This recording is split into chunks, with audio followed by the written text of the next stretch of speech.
மேலே actually defamation case போட்டிருக்காங்க. Madhampatti group of கம்பெனிஸ்லேருந்து என் மேலே டிஃபமேஷன் கேஸ் போட்டிருக்காங்க.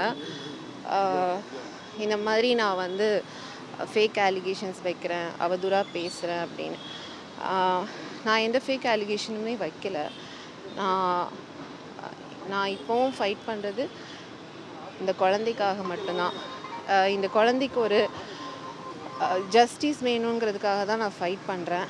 அதில் எந்த ஃபேக் அலிகேஷனுமே நான் வைக்கல. இன்றைக்கி வந்து அவர் வந்து உயிரில்லாத ஒரு இதுக்கு வந்து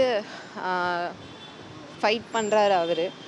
பட் உயிருள்ள எனக்கும் இந்த குழந்தைக்கும் வந்து அவர் எந்த பதிலும் சொல்லலை. இன்றைக்கி வந்து என்னையும் அவரோட குழந்தையும் வந்து கோர்ட் வாசலில் வந்து நிற்க வச்சிட்டாரு.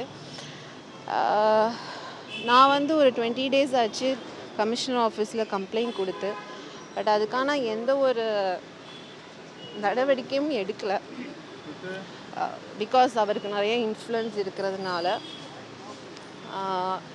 வெளியே வந்து அவர் வந்து நிறைய பேர்கிட்ட வந்து சொல்கிறாரு, இந்த மாதிரி நான் இவங்களுக்கெல்லாம் ஃபுட் பண்ணியிருக்கேன், ஜட்ஜுக்கு ஃபுட் பண்ணியிருக்கேன், நிறைய செலிபிரிட்டிஸ்க்கெலாம் பண்ணியிருக்கேன், ஸோ என்னை எதுவும் பண்ண முடியாதுங்கிற மாதிரி வெளியே பேசிகிட்ருக்காரு.